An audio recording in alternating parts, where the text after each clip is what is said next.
নগাঁৱত আছুৰ কা বিৰোধী প্ৰতিবাদ নগাঁৱৰ ৰাজপথত নাগৰিকত্ব সংশোধনী আইনৰ বিৰোধিতাৰে বাইক ৰেলীত অংশগ্ৰহণ শতাধিক আছু কৰ্মীৰ জাতি বিৰোধী আইন বাতিল কৰক ধ্বনিৰে উত্তাল নগাঁৱৰ ৰাজপথ।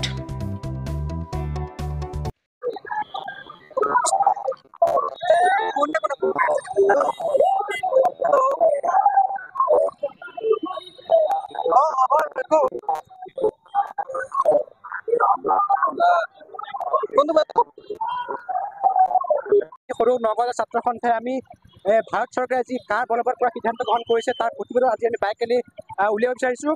আমি এটা কথা স্পষ্টভাৱে ক'ব বিচাৰিছোঁ, আমি অসমৰ ৰাইজে, অসমৰ খিলঞ্জীয়া ৰাইজে কেতিয়াও কাৰ মতা নাছিলে, কাৰ নামানে। যেতিয়াই কাৰ বলবৎৰ কথা কৈছে অসমৰ ৰাইজে আন্দোলনৰ পথ বাছি ল'বলৈ বাছি লৈছে।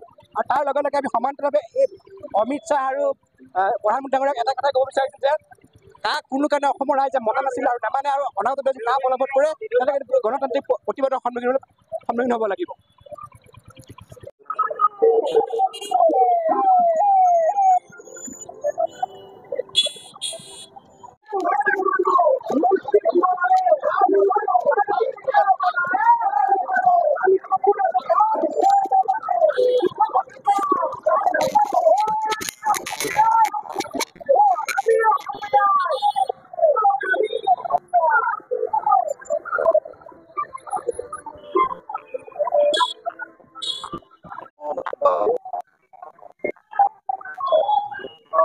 চাব লাগিব আজমলে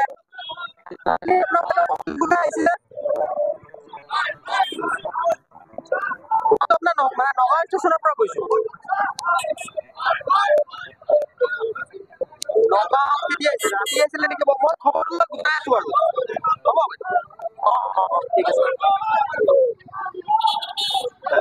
ছাত্ৰ সন্থাই জাতি জনগোষ্ঠী নাগৰিকত্ব সংশোধনী আইন তাৰ বাতিলৰ দাবীত আমি বাইক ৰেলী অনুষ্ঠিত কৰিছোঁ। আৰু আমি আজি এই বাইক ৰেলীৰ পৰা অসম চৰকাৰ কেন্দ্ৰীয় চৰকাৰে সকীয়াই দিব বিচাৰিছোঁ যে অসমত আমি কাৰ কেতিয়াও মানি নলওঁ, আৰু আমাৰ এই আজিৰ পৰা আমাৰ এই কাৰ বিৰোধী আন্দোলন আৰম্ভ হৈছে আৰু আগন্তুক দিনত আমাৰ কাৰ্যসূচী অব্যাহত থাকিব। আৰু এই কাৰখন জাতি জনগোষ্ঠী কাৰখন আমাৰ অসমৰ কাৰণে কোনো কাৰণত আমি গ্ৰহণযোগ্য নহয়। আৰু অসম চৰকাৰ, কেন্দ্ৰীয় চৰকাৰ আৰু অসম চৰকাৰক আমি দাবী উত্থাপন কৰিছোঁ যে অতি শীঘ্ৰে এই কাৰখন অসমৰ পৰা বাতিল হ'ব লাগে। আৰু কাৰখন বলবৎভাৱে বাতিল কৰিব বিচাৰিলেও অসমৰ জনগণক খিলঞ্জীয়াই কিন্তু এই কাৰখন অসমত কেতিয়াও হ'ব নিদিয়ে।